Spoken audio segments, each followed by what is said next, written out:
The rent for my Airbnb was $3,381. I can't believe I'm saying this, but it's actually really standard and got katsudon around the evening because I was craving for some warm rice and soup. That cost me $28. How much money I spend in a week living in New York City. First off, I want to start with rent. Rent is really sky high in Manhattan. The rent for my Airbnb was $3,381. I can't believe I'm saying this, but it's actually really standard. I had a $1,920 coupon from Airbnb because I booked a long-term stay on Airbnb, but the host canceled on me last minute. That really caused me a lot of hassle, so this was the compensation I received from Airbnb aside from my refund. So for this apartment, I ended up only paying $1,461. Again, this is only because I had that coupon. Divide that by 4, it comes down to $365 per week. For transportation, you can pretty much get around just by subway, so I bought a monthly unlimited Metro card, which cost $127. That's $31.75 per week. As for groceries, I just did grocery shopping the weekend before I started recording my expenses. I spent $44.79 at Trader Joe's. That usually lasts me a week-ish. Now let's get into my daily spendings. Monday, I started off doing a live stream and then I went and grabbed my favorite bagel. The bagel was $4.95 and it was pretty filling. After that, I went and did laundry. I ended up spending $9 on laundry because I wanted to wash my sheets. So I had to choose the bigger washers that cost $7. Then I went to Times Square. My friend recommended me the secret hotel bar that can oversee Times Square. I got the corner seat all to myself. I ordered a gin and tonic and the total came down to $18. Tuesday, I went to Greenwich Village. I grabbed a coffee and a sandwich and it cost me $18. I mean, really?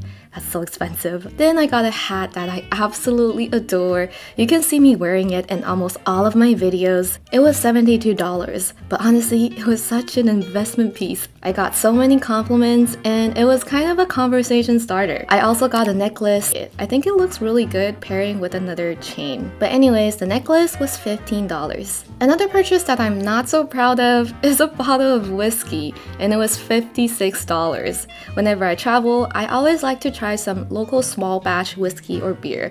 My friend and I did finish it before I left, so I guess it was kind of worth it.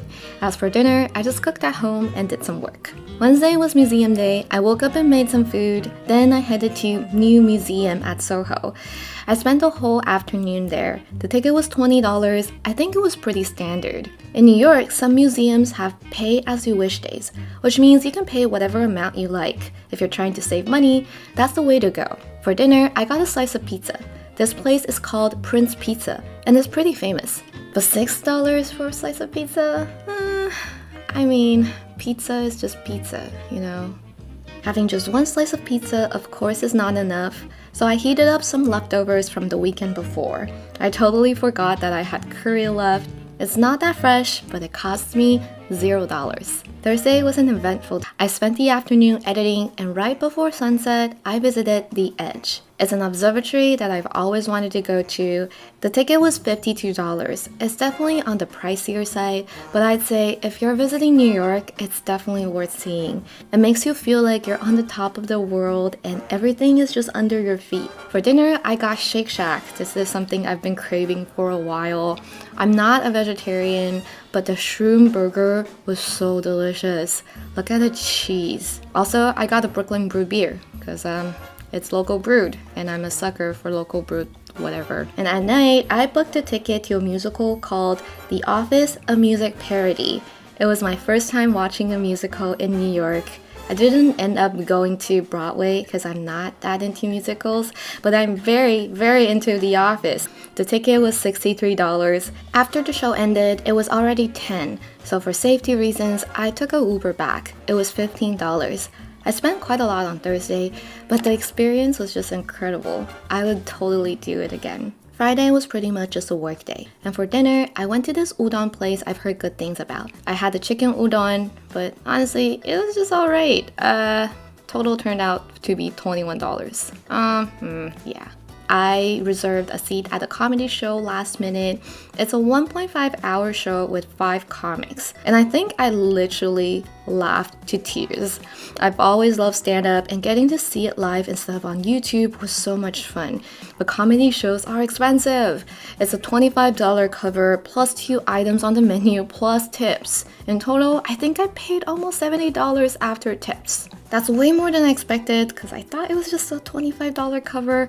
But honestly, in hindsight, I would totally do it again. It was one of the greatest nights I had in New York. Saturdays and Sundays are normally my work day. Saturday, I worked all day and got katsudon around the evening because I was craving for some warm rice and soup. That cost me $28.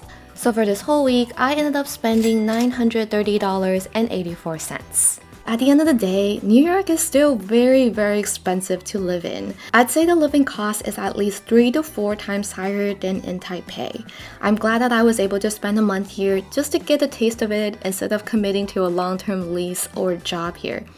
Overall, the verdict is, New York is fun to visit, but I really don't see myself living here long-term. Unless the connections you make in the city help your career, I don't see how anyone can justify the price. Let me know in the